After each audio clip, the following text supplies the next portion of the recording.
Salut, c'est Steven Jambeau de l'Atelier des médias. Pendant 20 minutes à la radio, plus encore si vous faites le choix d'écouter cette émission en podcast, on va parler de la presse au Japon.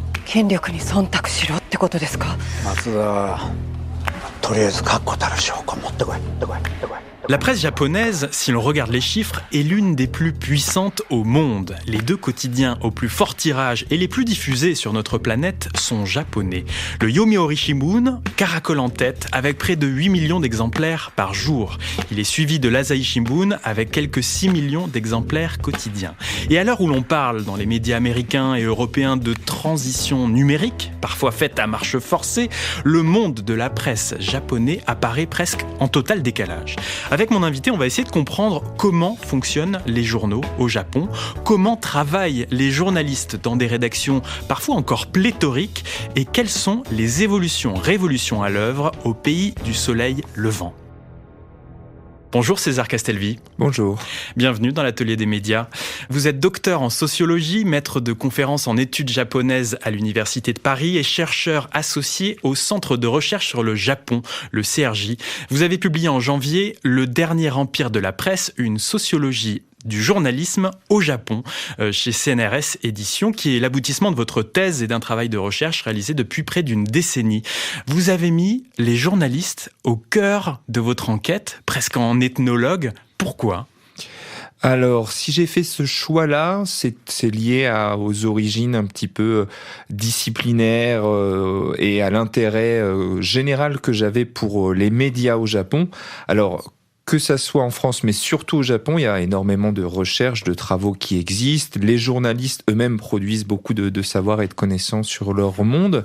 Mais j'ai constaté qu'il était plus souvent question des médias, de la relation entre médias et pouvoir, du journalisme, du rôle de l'institution journalistique dans la société. Il était souvent question de ces thèmes, mais beaucoup moins des journalistes en tant que personnes, que ce soit des salariés d'entreprise ou des freelances ou des personnes qui sont celles qui vont produire l'information que ensuite la population va écouter, consommer au quotidien. Donc j'avais envie de me focaliser vraiment sur les personnes qui font ce métier-là dans le cadre du Japon. Alors vous avez mené de nombreux entretiens, on précise que évidemment vous parlez japonais et vous avez fait une immersion pendant plusieurs années dans la rédaction de l'Asahi Shimbun que je citais tout à l'heure en tant qu'assistant éditorial. Et pour ça, eh bien, vous précisez que ça a été un avantage pour vous d'être étranger. Oui, dans le sens où adopter une approche comme ça, alors le mode d'enquête, c'est l'ethnographie, donc les entretiens, c'est une chose, ça, c'est quelque chose que tout le monde peut réaliser, que les chercheurs japonais réalisent par exemple pour faire ce type d'enquête. Dans mon cas, j'avais envie d'aller un petit peu plus loin, de voir comment ça se passe au quotidien, de mener des observations plutôt de longue durée. Je m'intéressais à l'organisation des carrières, etc. Et ce mode d'enquête-là est assez peu utilisé par les chercheurs japonais sur leurs propres médias. Il y a beaucoup de raisons qu'on pourrait donner, mais en tout cas, il y a une certaine méfiance des médias japonais à l'idée de laisser comme ça des personnes, des chercheurs entrer dans leur maison. Une méfiance qu'on pourrait retrouver partout, mais de manière un peu moins forte en France, par exemple, où c'est courant d'avoir des chercheurs qui traînent dans les rédactions, surtout pour les périodes d'élection, qui traînent pendant des périodes importantes comme ça dans les rédactions de grands médias. Donc ça, au Japon, ça allait moins de soi, et moi, je pense que le fait d'avoir été comme ça, d'avoir fait une demande en étant étudiant et en étant étranger, en tout cas... Oui, je pense que ça a facilité un petit peu l'acceptation de ma demande. Il y avait d'autres paramètres derrière tout ça, mais il y avait peut-être un niveau... Je voudrais pas dire qu'il y a une crainte, mais en tout cas, les gens se sont dit, bon, il s'intéresse, il connaît pas du tout, bon, bah voilà, on va le laisser un petit peu regarder. Et voilà, je pense que ça... La même démarche aurait été bien plus compliquée pour un doctorant voulant faire une thèse sur le même sujet en étant japonais. Dressons un petit peu ensemble le paysage des journaux au Japon. On a dit qu'il y a des journaux avec un très très très fort tirage. La population japonaise, il faut le dire aussi, est de 125 millions d'habitants. Il y a des journaux qui sont très anciens et le but de ces journaux japonais a longtemps été de toucher le maximum de lecteurs possible.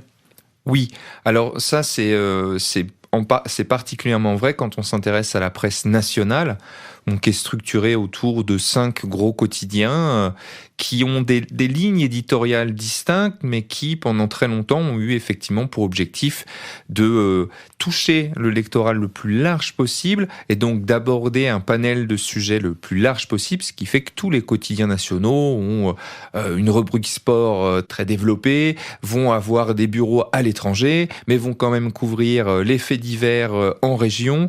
Et ça, c'est l'écart avec ce qu'on imagine quand on parle, par exemple, des quotidiens nationaux en France, qui en réalité sont très centrés sur l'actualité liée au pouvoir et à Paris. Et donc ont une dimension régionale un petit peu moins forte. Donc les grands quotidiens nationaux japonais sont aussi régionaux. Et ça, c'est une des spécificités qui permet de comprendre ce tirage encore très très important qui existe aujourd'hui. Vous venez de dire qu'il y a 5 grands quotidiens et 5 grands conglomérats. Et la législation aussi, il faut le dire, fait que ne peuvent posséder des actions d'un quotidien que des organisations en lien avec le domaine de la presse. Ce qui fait qu'il n'y a pas, comme on peut le voir en France ou aux États-Unis ou ailleurs, des grands patrons qui s'achètent des médias. C'est vrai. Alors ça a eu lieu il y a très longtemps, mais en gros la structure, l'actionnariat des grands quotidiens japonais bouge assez peu. On n'a pas l'équivalent de phénomène qui se passe chez nous avec des grands capitaines d'industrie qui rachètent l'ensemble d'un groupe. En revanche, sur cette question des possibilités d'accès à l'actionnariat qui se limite à des entreprises en lien avec le monde de la presse, cette terminologie, en fait, elle est assez floue. Et de temps en temps, on va quand même retrouver des banques, des grandes compagnies d'assurance, mais avec un niveau d'actionnariat, enfin une participation au capital qui est assez faible. Et donc une structure qui bouge assez peu et avec en tout cas pour la presse nationale, des quotidiens qui dans l'ensemble se possèdent eux-mêmes. C'est une presse, on peut le dire, de qualité au Japon ? Alors c'est une notion assez difficile à utiliser, en tout cas en sciences sociales, il y a des débats sur ce que c'est que la presse de qualité ou le journalisme de qualité. Donc c'est en lien avec une typologie qui oppose les grands journaux légitimes à destination des élites et la presse populaire avec l'opposition entre les tabloïds britanniques et puis les grands quotidiens comme le Times, comme le Guardian.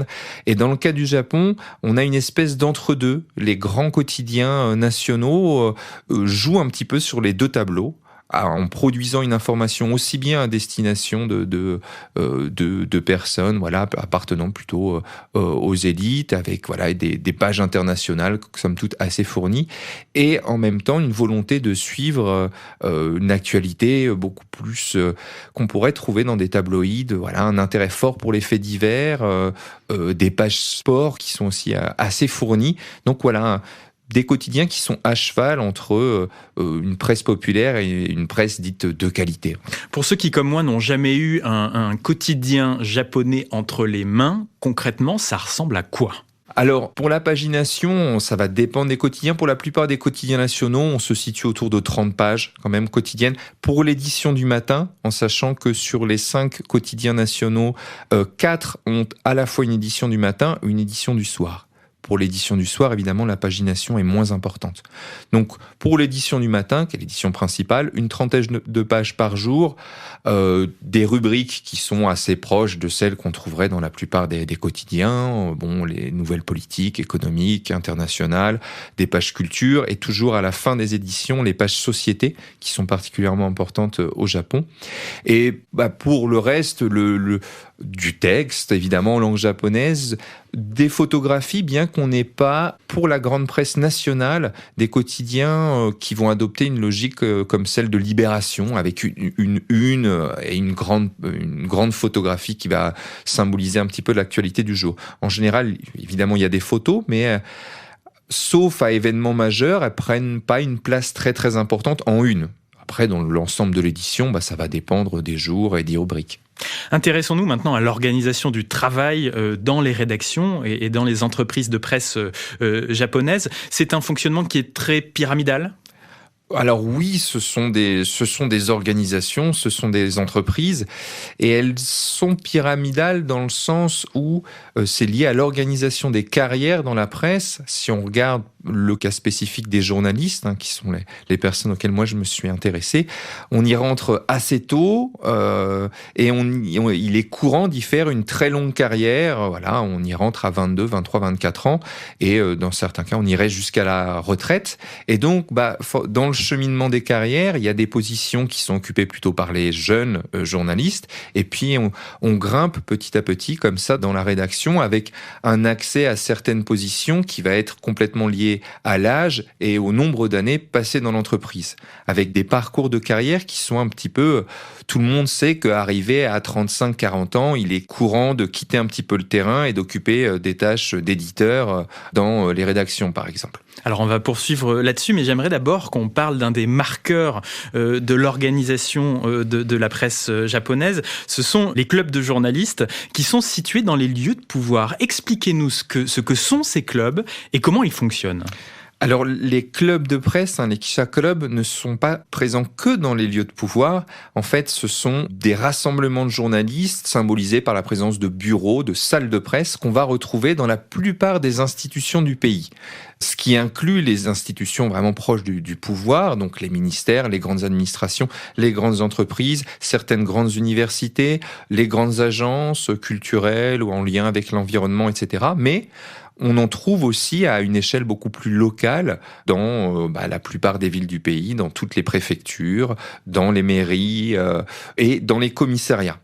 Donc, on retrouve ces institutions partout et dans ces salles de presse viennent y travailler des journalistes qui vont couvrir en priorité une institution pendant une période donnée. Voilà, pendant 2-3 ans, vous êtes détaché dans le club d'un ministère, par exemple. Et ce sont les journaux qui envoient des journalistes dans ces clubs, ou alors c'est de la cooptation pour accepter tel ou tel journaliste ? Alors, ce sont officiellement les rédactions, les entreprises qui vont détacher certains de leurs salariés dans tel ou tel club. Un petit peu comme le ministère des Affaires étrangères va détacher des diplomates ou des ambassadeurs dans le différent réseau d'ambassades qu'il a dans le monde. C'est un peu comme ça que ça fonctionne. Et chaque institution dans laquelle on trouve un club, que ce soit un ministère ou une très grande entreprise, sait que viendra un représentant ou plusieurs représentants de tel ou tel journal ou telle chaîne de télévision pendant une période donnée. Donc, c'est pas de la cooptation, mais il y a des attentes de la part des deux parties. Donc, on se rend bien compte qu'avec ces clubs de journalistes, il y a une grande proximité entre les journalistes et leurs sources. Et c'est ce qui fait d'ailleurs que ce système de clubs de journalistes est de plus en plus critiqué au Japon. Alors, tout à fait. Ce qui se passe, c'est que quand un journaliste est envoyé pendant 2 ou 3 ans dans le club, par exemple, je dis ça au hasard, de la préfecture de police de Tokyo. Parce qu'en moyenne, c'est ça, c'est 2-3 ans. Oui, en général, les rotations ont lieu tous les 2-3 ans. Ça peut être plus court ou plus long en fonction des cas.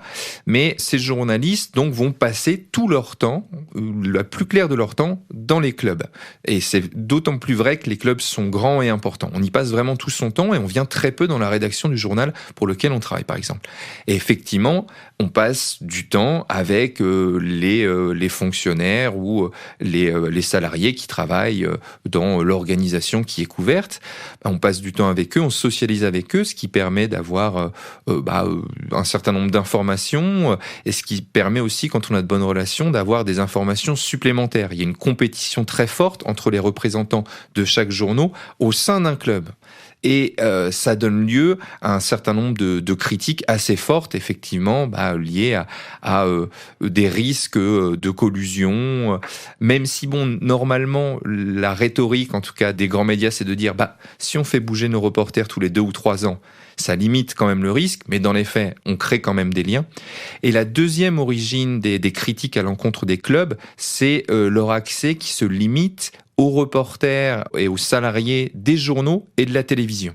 Et ça, de fait, ça exclut les journalistes qui travaillent pour d'autres types de médias, la presse magazine, les freelances, les reporters des médias étrangers. Alors, l'accès est jamais complètement fermé, mais il est compliqué, il n'est pas automatique, il faut faire des démarches, c'est fastidieux, c'est difficile de poser des questions, c'est difficile d'avoir accès aux documents, et donc on a un traitement qui n'est pas du tout le même en fonction du média pour lequel on travaille. Mais malgré tout, il y a des grandes enquêtes dans la presse japonaise qui sortent. Voilà, on se rend compte qu'il y a plein d'échelons qui interviennent et que du coup, certains journalistes dans des clubs sortent des infos qui ensuite vont être utilisées par des enquêteurs au sein de chaque titre. C'est ça, voilà. Ce qu'il faut se dire, il faut voir ces clubs comme l'interface principale avec la plupart des institutions de la société. C'est là d'où proviennent les annonces. En gros, le gros de l'information, y compris chez nous ou dans la plupart des pays qu'on lit dans un journal ou sur un site internet, sont des annonces ou des déclarations qui viennent de représentants, de ministères, d'entreprises, etc. C'est un peu la même chose.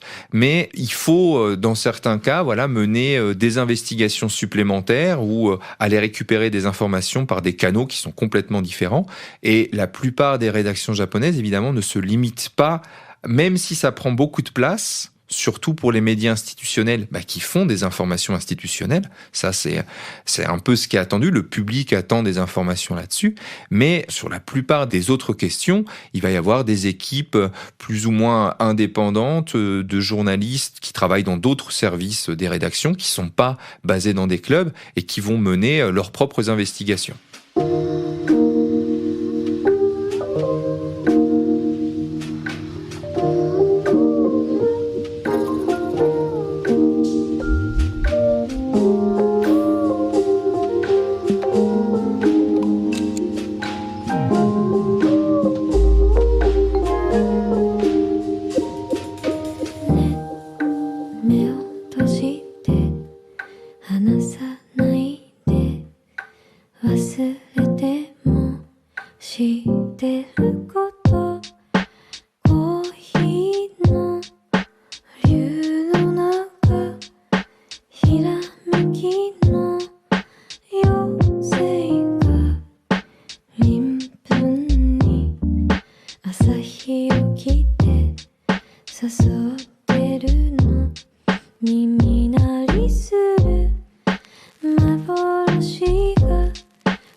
Vous écoutez l'Atelier des médias sur RFI. Je suis avec César Castelvi, docteur en sociologie, spécialiste de la presse japonaise.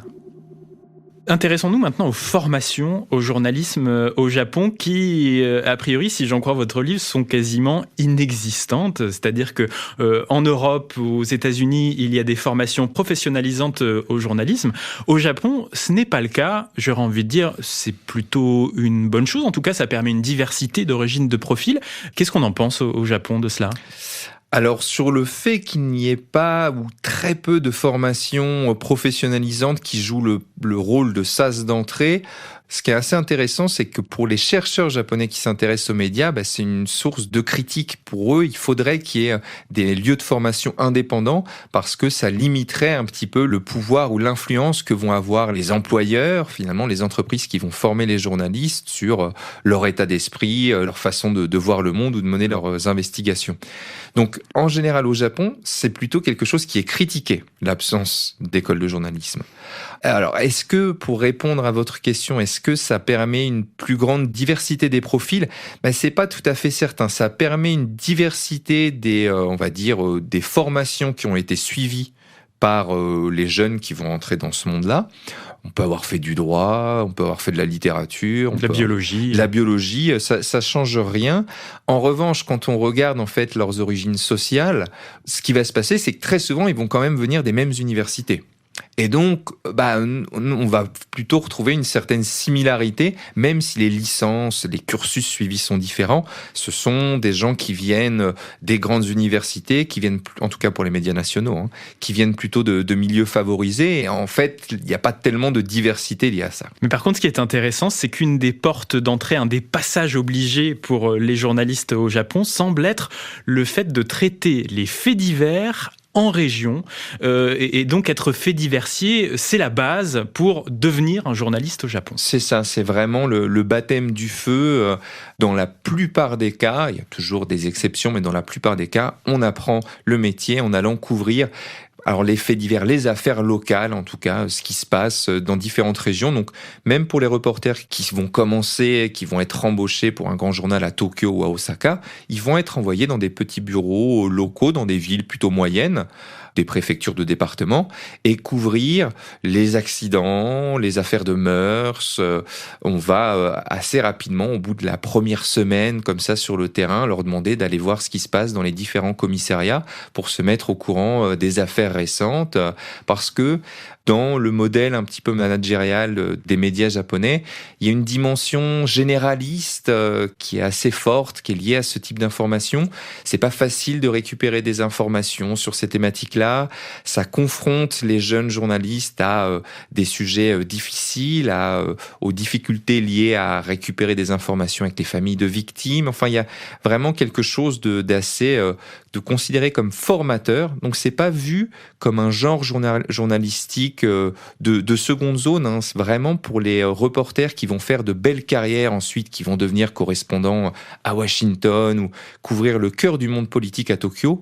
Avoir été un bon journaliste fait diversier en début de carrière, c'est essentiel. Et donc, ils sont souvent rattachés aux services sociétés. Les services sociétés sont très puissants dans la presse japonaise. Et vous l'écrivez dans votre livre, de nombreux directeurs de rédaction au Japon ont démarré par la base. Oui, voilà, alors ces services sociétés, ce sont ceux qui ont les effectifs les plus importants pour les médias, les grands médias nationaux. Vous pouvez avoir plusieurs centaines de au moins une centaine de journalistes simplement affectés aux services sociétés. Donc, alors, service société, l'appellation est un peu délicate parce qu'en fait, c'est extrêmement large. Ça va de la couverture des affaires judiciaires en passant par la couverture de l'institution impériale, les questions d'éducation, les questions de santé, les questions liées au monde du travail. Donc, c'est un domaine large, mais qui constitue aussi un palier pour ensuite accéder aux positions de pouvoir les plus importantes dans les rédactions. En parlant de positions de pouvoir les plus importantes, arrêtez-moi si je me trompe, il n'y a pas de femmes directrices de rédaction de journaux actuellement au Japon ? Alors, en ce moment, si, en fait, c'est nouveau. C'est assez récent et c'est dans la presse régionale qu'il faut aller regarder. En ce moment, un des quotidiens de du chapelet d'île d'Okinawa, dans le sud du pays, l'Okinawa Times, a à la tête de sa rédaction une femme. Mais la profession, en règle générale, est en train de se féminiser comme partout dans le monde, mais peut-être pas aussi vite. Ou alors partout dans le monde. En tout cas, les professions spécialisées se féminisent petit à petit au Japon, y compris les médias. Je dirais que c'est assez... si on compare simplement les chiffres comme ça, pour l'instant, il y a... dans l'ensemble, pour la presse écrite comme pour la télévision, à peu près un journaliste sur 5 au Japon qui est une femme. Si on regarde en termes de génération, évidemment pour les jeunes, c'est un peu plus présent, mais ça reste un monde quand même très largement dominé par les hommes, et arriver à y faire carrière pour les femmes reste encore assez délicat. Le métier de journaliste est un métier qui est très exigeant, c'est un engagement souvent total, et à la lecture de votre enquête, on se rend compte que ça l'est peut-être encore plus au Japon Japon où les journalistes travaillent tout le temps en fait et doivent en permanence faire leurs preuves. Est-ce que cela ne fait pas aussi un petit peu peur et explique peut-être la crise des vocations de ce métier qui ne fait plus vraiment rêver au Japon non plus? Alors moi, c'était vraiment une surprise de départ parce que en France, il est assez connu que malgré les difficultés à commencer dans le journalisme, la précarité, l'instabilité des statuts, c'est un monde professionnel qui continue d'intéresser les jeunes, alors qu'au Japon, on a un milieu, en tout cas une industrie encore économiquement assez stable, qui offre des carrières stables et des salaires importants, et pourtant eu des difficultés pour les entreprises de presse à attirer les jeunes générations. Et donc derrière ça, le gros problème, pour moi, je pense, ce sont les conditions de travail. Alors évidemment, le travail de journaliste, c'est pas un travail de bureau standard. On peut être amené à travailler n'importe quand. Ça, c'est vrai au Japon comme en France ou dans la plupart des pays. En revanche, au Japon, vont se croiser, se mélanger les spécificités du travail journaliste et des conditions de travail dans les entreprises, un rapport au travail où l'investissement et le temps passé au travail est structurellement très important, peu importe le milieu professionnel qu'on regarde. Donc on a un mix un petit peu entre les deux et une inquiétude de plus en plus forte des jeunes générations sur comment faire, par exemple, pour faire ce métier-là et avoir un minimum de temps pour soi, pour sa vie privée. On disait tout à l'heure qu'il n'y a pas de véritable formation au journalisme au Japon. Il n'y a pas non plus d'association ou de syndicat représentatif de la profession. Donc, des journalistes qui ne sont pas si bien protégés que ça, tant au niveau du droit du travail qu'après de leur existence même dans la société. Alors, on a des grandes organisations industrielles, mais qui vont rassembler journalistes et toutes les différentes positions, toutes les différentes fonctions qu'on va trouver à l'intérieur d'un média et d'une rédaction. Donc, effectivement, on n'a pas d'association professionnelle qui va représenter en particulier les journalistes. On a, pareil, on a un grand syndicat de la presse, pas de syndicat des journalistes en particulier. Et j'aurais du mal à dire que de toute façon l'existence, même en France, d'un syndicat ou d'une grande organisation qui représente uniquement le métier va véritablement protéger. Mais en tout cas, ça montre la spécificité un petit peu limitée du journalisme au Japon par rapport à d'autres fonctions dans les entreprises médiatiques. Pour parler de la figure du journaliste aussi au Japon, il est important de préciser que jusque dans les années 90, les journalistes ne signaient pas leurs articles dans le journal. C'était une règle, mais qui est en train de changer ces dernières décennies. Alors effectivement, la place de la signature individuelle des journalistes continue à pas aller de soi au Japon. Alors juste petit rappel, en fait, si on regarde d'autres pays aussi, il y a 100 ans par exemple, dans les quotidiens anglo-saxons, américains ou britanniques, en fait, on signait assez peu. Mais au Japon, on va dire que jusqu'à la fin des années 90, c'était considéré normal que les articles soient anonymes. Enfin, anonymes du point de vue des rédacteurs, parce qu'évidemment, il y a le nom du journal. C'était ça le plus important. Pourquoi ? Alors, il y a plusieurs raisons à ça, mais une des raisons souvent évoquées, c'est le fait que on a, même pour un simple article, en réalité, plusieurs personnes, dans certains cas plusieurs dizaines de personnes, qui ont contribué à la production de l'article qui va finalement être lu. Que ça soit les rédacteurs, mais les éditeurs, les secrétaires de rédaction, la mise en page, etc. Et donc cette logique très collective du travail a justifié le fait qu'on n'ait pas simplement une personne qui signe son papier, un petit peu aussi par respect pour les autres. Il y a d'autres raisons qui sont liées aussi à la question des clubs de presse, notamment au fait que dans le cadre d'investigations menées en partie dans des clubs, on s'est longtemps inquiété de l'impact que pourrait avoir le fait de trouver la signature du journaliste sur les relations entre le journaliste et ses sources. Mais bon, ça c'est un argument qui est toujours un petit peu présent, mais toujours est-il qu'on a toujours aussi cette logique collective, parce qu'on a des rédactions qui sont, du point de vue du nombre de personnes qui travaillent, très importantes.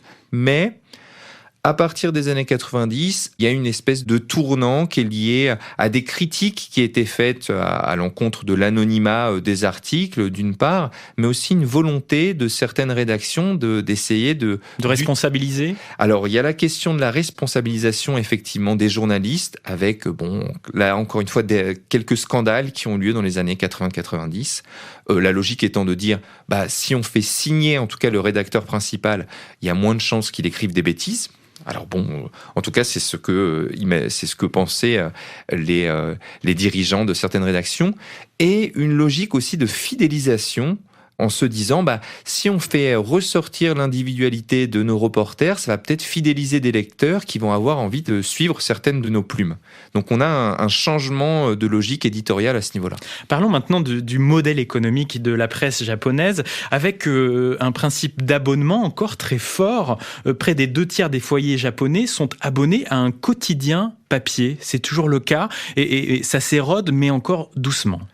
Alors oui, pour l'instant, c'est toujours très important parce que c'est l'abonnement à un quotidien qu'on retrouve dans beaucoup de foyers japonais, même si le lectorat est de plus en plus âgé. C'est quelque chose qui relève d'une pratique culturelle. Voilà, on est abonné à un quotidien parce que c'est normal d'être abonné à un quotidien, qu'on le lise ou pas, presque on pourrait dire.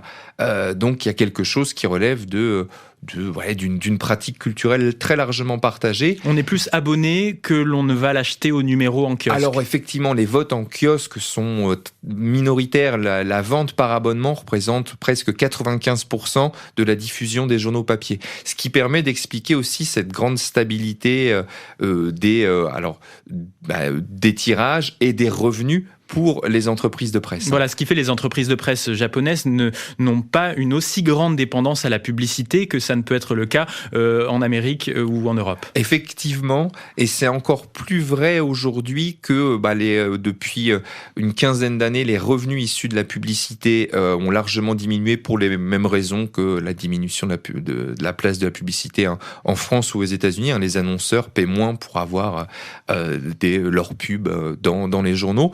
Et donc, cette baisse de la place de la publicité dans les journaux japonais va renforcer encore plus cette importance que prend la vente des tirages, la vente des journaux papier dans la structure des revenus des journaux. Donc ce qui fait peur actuellement aux journaux japonais, c'est l'érosion du lectorat. Effectivement, la grosse difficulté auquel fait face aujourd'hui la plupart des rédactions et des grands journaux, c'est une incapacité à mener un vrai renouvellement générationnel. Ce que j'expliquais tout à l'heure sur cet abonnement presque comme acte culturel au Japon, c'est vrai pour les générations qui aujourd'hui ont 40, 50, 60 ans. Pour les jeunes qui commencent à vivre ou commencent à fonder une famille, les générations qui ont 20, 30, 40 ans, s'abonner comme ça de manière automatique à un journal ne va plus de soi. Et donc, plus le temps passe, plus le lectorat type de ces quotidiens est un lectorat âgé. Et il y a de grandes inquiétudes sur la situation qu'on aura une fois que ce lectorat âgé sera parti d'ici 20 ou 30 ans.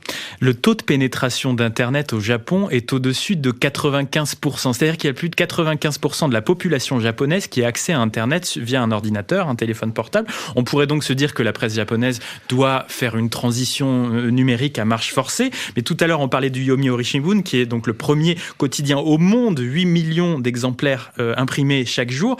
En 2022, ce titre ne propose toujours pas d'abonnement uniquement numérique. C'est assez dingue. Alors oui, et je dirais même que c'est un des derniers représentants du tout papier.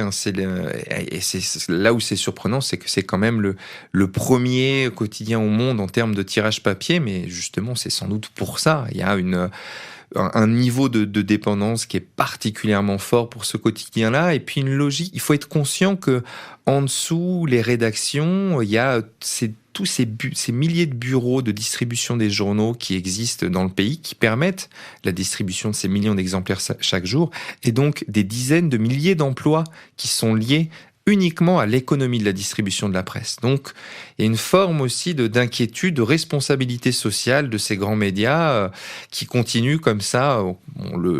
comme on le voit avec le cas du Yomiuri, de lutter pour le tout papier, mais avec un niveau d'incertitude démesuré sur ce qui va se passer d'ici quelques années. Et tous les journaux n'ont pas cette position-là non plus. En fait, on trouve une pluralité de positions avec certains journaux qui sont bien plus engagés dans la transition numérique et qui essaient de suivre un petit peu ce qui se passe dans les pays d'Europe de l'Ouest ou d'Amérique du Nord.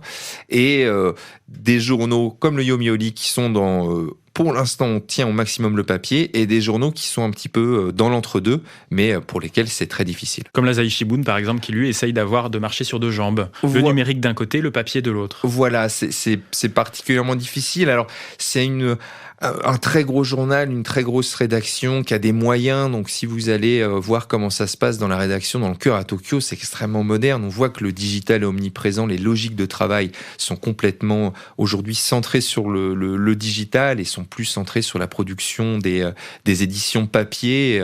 Donc là, c'est clairement le cas. Mais économiquement, ça reste quand même un quotidien qui tire la grosse majorité de ses revenus du papier.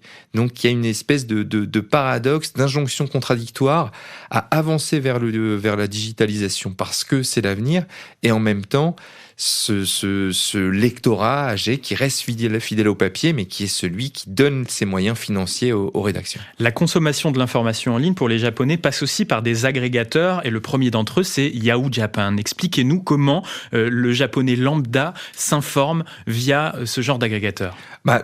Aujourd'hui, la principale porte d'accès à l'information au Japon, alors la télévision a encore du poids, mais ça reste Yahoo News, effectivement, qui est le premier moyen d'accès à l'information des Japonais. C'est comme Google Actualité, c'est-à-dire qu'il y a différentes sources qui remontent et il y a une sélection éditorialisée par des équipes. Alors voilà, c'est un agrégateur. Il y a une entreprise qui a une petite rédaction qui a des contrats de passer avec plusieurs centaines de rédactions, que ce soit les grands médias généralistes et nationaux ou la presse spécialisée, la presse magazine, et qui va récupérer une partie des contenus, alors une partie seulement des contenus en ligne, les titres, opérer une sélection dont elle-même a le secret, et va en fait être la porte d'accès à l'information pour la plupart des Japonais. Alors Yahoo News, c'est un agrégateur qui lui-même produit peu d'informations, mais redistribue ou lance l'accès vers les médias mainstream qui, eux, en fait, restent les principaux producteurs de l'information, la presse quotidienne en tête. Il faut aussi parler d'une application, à la fois de messagerie et de paiement mobile, qui s'appelle Line. Ah oui, alors Line, c'est le réseau social numéro 1 maintenant au Japon. Alors, pour les auditeurs qui ne connaissent pas du tout, c'est à l'origine un logiciel de messagerie assez proche de WhatsApp. D'ailleurs, le logo est vert comme WhatsApp. Moi, il m'arrive de me tromper sur mon téléphone. Donc, c'est un logiciel de messagerie, mais qui s'est énormément diffusé au Japon, qui est utilisé par la plupart des Japonais et qui inclut évidemment des services d'accès à l'information qui donnent lieu à des partenariats entre Line, entre les grands médias qui essaient d'utiliser ce portail, ce moyen de toucher une audience plus large pour diffuser ces contenus de la façon la plus large possible. Comme l'Asahi Shimbun qui, par exemple, a plus de 6 millions d'abonnés sur Line actuellement. Voilà, l'Asahi Shimbun va passer un partenariat avec Line pour avoir une espèce de petite version condensée de ses principaux articles, de ses titres du jour, et proposer des liens à partir desquels, alors il y aura un petit résumé de l'article, le titre, et si ça fait envie, ça permettra au lecteur d'aller vers le site du quotidien. Mais bon, avec toujours un niveau de certitude assez faible sur le fait ou pas d'avoir la capacité vraiment à attraper le lecteur pour le faire passer d'une plateforme à une autre.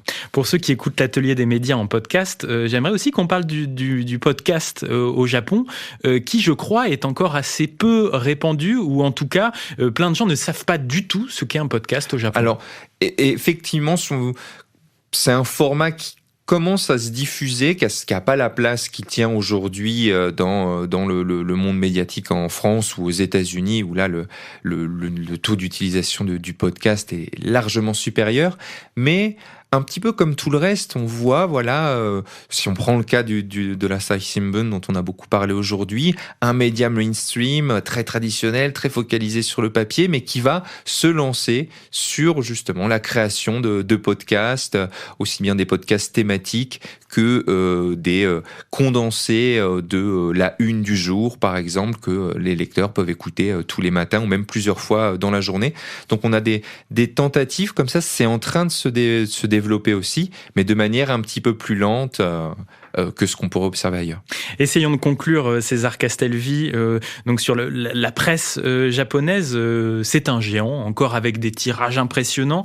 On se rend compte à vous écouter qu'il y a une course en avant de la part des différents titres japonais, mais que personne ne sait véritablement dans quelle direction aller. C'est ça, je dirais que c'est, en tout cas, c'est ce qui ressort des discussions avec les journalistes là-bas. Et puis c'est ce qu'on peut observer quand on suit, même en étant en ligne. Il y a une conscience que il faut se tenir au courant de ce qui se passe ailleurs. Il y a beaucoup d'articles dans la presse japonaise qui sont consacrés aux dernières innovations du New York Times. Il y a un événement aussi assez singulier dont il faut garder mémoire, c'est le rachat du Financial Times, donc un des plus grands quotidiens économiques du monde, un quotidien britannique, par le groupe Nikkei, Nihon Keizai, qui est le grand quotidien économique japonais. Et ce rachat d'un des journaux les plus novateurs en la matière par un gros quotidien comme ça japonais, c'est une volonté justement d'avoir accès aux dernières innovations, aux informations du point de vue des essais et d'essayer d'éventuellement de trouver de nouvelles solutions. C'est pas surprenant d'ailleurs que ce quotidien ait fait un choix aussi important. C'est aussi le Nihon Keizai Shimbun qui est le plus avancé sans doute sur sa politique de digitalisation parmi les grands quotidiens japonais. Mais donc on observe beaucoup ce qui se passe ailleurs et en même temps on continue de donner une importance prépondérante à ce qui rapporte de l'argent. Pour l'instant, ça reste la vente par abonnement aux journaux papier. Et c'est aussi Yomiuri Shimbun, je crois, qui se rapproche du Washington Post pour des échanges de contenu. On observe des partenariats comme ça. L'Asahi Shimbun a un partenariat historique avec le New York Times depuis une centaine d'années. C'est lié aux proximités aussi des lignes éditoriales de ces quotidiens. Mais donc, ces partenariats qui vont donner lieu à des échanges d'informations avec des journalistes, par exemple, issus d'une rédaction japonaise qui vont partir en stage pendant 6 mois dans un gros quotidien américain pour essayer de rapporter le plus d'informations possible et de proposer des innovations dans sa propre rédaction. Oui, c'est-à-dire qu'on a l'impression que le monde du journalisme au Japon fonctionne un petit peu en vase clos, mais il y a quand même des passerelles qui se créent et puis aussi des journalistes japonais qui participent à des grandes enquêtes internationales avec les consortiums. Alors, pas tous. Je dirais que là, on distingue vraiment des différences entre les quotidiens japonais qui ont une logique essentiellement nationale, plutôt le cas du Yomiuri, et ceux qui ont une volonté de s'inscrire dans des tendances un peu internationales. L'Asahi Shimbun, par exemple, va participer au grand consortium qui est à l'origine de la sortie de grosses affaires comme les Panama Papers, etc., avec une volonté d'être proche de ce qui va être fait par le Washington Post, le Guardian, le Monde, ce qui s'approche de la presse de qualité dont on parlait un petit peu tout à l'heure. Donc ça va dépendre, c'est à l'initiative de certains médias, certaines rédactions pensent que ça vaut le coup, qu'il faut aller dans ce sens-là, d'autres pensent que c'est pas ce qu'il y a de plus intéressant pour elles. Le conflit en Ukraine a actuellement un impact énorme sur l'information dans le monde entier. C'est aussi le cas dans les médias japonais actuellement. Alors évidemment, c'est quelque chose qui est suivi. Le Japon a aussi une relation particulière avec la Russie, avec des contentieux territoriaux, ce qui fait que même si c'est loin, même si c'est pas, l'Ukraine est géographiquement éloignée du Japon, il y a un intérêt très fort pour ce qui se passe. Il y a un intérêt très fort pour les actions menées par la Russie. Mais si on regarde par exemple la manière dont les médias japonais vont envoyer des reporters pour être présents sur le terrain, vous trouverez très probablement beaucoup moins de reporters japonais là-bas que des reporters qui proviennent de France ou des États-Unis. Pourquoi ? Alors il y a déjà toujours des craintes qui sont liées un peu à une logique d'organisation très forte. On s'inquiète beaucoup de la situation physique de reporters qui pourraient être détachés de leurs conditions, de leur sécurité. Donc des rédactions qui sont assez frileuses dès lors que je dirais que toutes les rédactions sont frileuses et ont peur pour les salariés qu'elles envoient. Mais les rédactions japonaises le sont de manière assez forte. Ça s'est vu pendant par exemple le conflit en Syrie ou en Irak et finalement se retrouvent très souvent sur le terrain des freelances qui eux ne sont pas couverts par les grandes organisations. Voilà. J'entends des freelances japonais. Hein. Et il y a aussi de manière assez surprenante une volonté, une demande des autorités du gouvernement japonais pour que les rédactions n'envoient pas leurs journalistes sur le terrain parce que s'il y a une prise d'otage, s'il y a des dégâts matériels ou humains, c'est quelque chose qui va être très compliqué à gérer. Et donc cet appel des autorités japonaises à ce que les médias fassent attention à ce qu'ils n'envoient pas de correspondants à l'étranger, c'est quelque chose d'assez surprenant, de très critiqué évidemment, et qui est pas du tout dans la logique des médias par exemple chez nous. Arigato gozaimasu. Merci César Castelvi, sociologue, maître de conférences en études japonaises à l'Université de Paris et chercheur associé au Centre de recherche sur le Japon. Votre livre « Le dernier empire de la presse, une sociologie du journalisme au Japon » est paru en janvier chez CNRS Éditions. À bientôt. Au revoir, merci à vous. RFI. Comme chaque semaine, on termine avec Mondoblog Audio qui fait entendre les blogueuses et blogueurs francophones de RFI. La blogueuse Manu Kaoyomo, résolument engagée pour la cause des femmes, nous parle de contraception. Et pas n'importe laquelle, la contraception masculine. Mais oui, messieurs. Manu nous explique que pour certains, la pilule ne passe pas toujours. Fécondité, contraception, planning familial. Ces dernières années, les politiques malthusiennes se sont multipliées dans les pays d'Afrique subsaharienne. Mais, disons-le, elles sont restées bancales. Selon l'Institut national d'études démographiques, les chiffres tournent autour de 10 enfants par homme pour un grand nombre de ces États. Et on peut y voir une raison en particulier. La charge de la contraception est bien trop longtemps restée un problème féminin. Il y a donc urgence à mettre les hommes face à leurs responsabilités. Mais pour cela, les appréhensions doivent tomber. Car si tout est une question de virilité, la fertilité masculine l'est encore plus.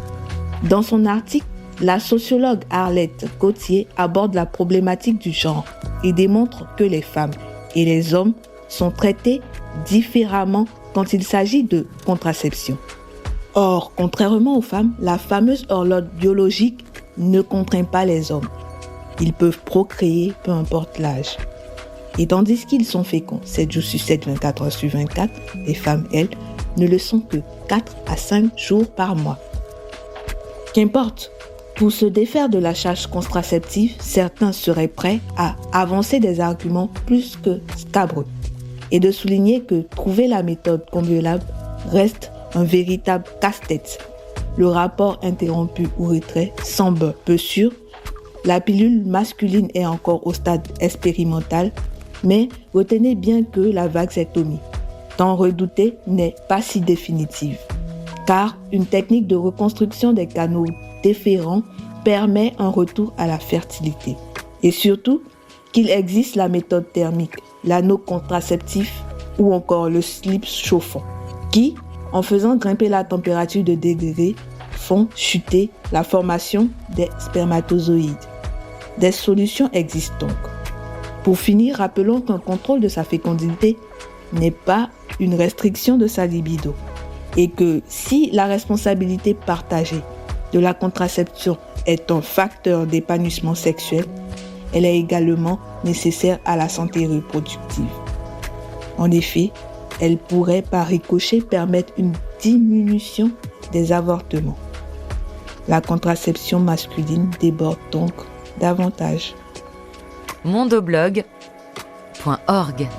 Vous l'aurez compris, le contrôle de la fécondité rime aussi avec responsabilité partagée. C'était la mondoblogueuse Manu Kaoyomo du blog La Plume Enflammée. Elle est l'autrice d'un livre, Le féminisme africain à l'ère de la soumission féminine, aux éditions L'Harmattan. Des dizaines de mondoblogs audio comme celui-ci sont à écouter sur mondoblog.org. C'est la fin de cette émission réalisée par Simon de Creuse. Mondoblog audio était piloté cette semaine par Nithya Pakiri. Si vous aimez l'Atelier des médias, je vous rappelle que vous pouvez l'écouter en podcast chaque samedi, avant même qu'il soit diffusé sur RFI. Pour ne rater aucun épisode, abonnez-vous sur Spotify, Apple Podcast, Podcast Addict ou encore l'appli Radio France. Mettez des étoiles au podcast de l'Atelier des médias sur toutes les plateformes où vous le pouvez et postez des commentaires pour que ce programme que vous écoutez ait davantage de visibilité et puisse donc être encore plus suivi. Pour me contacter, un message via Twitter ou un mail à l'adresse atelier@rfi.fr. Je m'appelle Steven Jambeau et je vous retrouverai dans une semaine pour des entretiens enregistrés à Tunis aux Assises internationales du journalisme. Ce sera donc un nouveau numéro de l'Atelier des médias.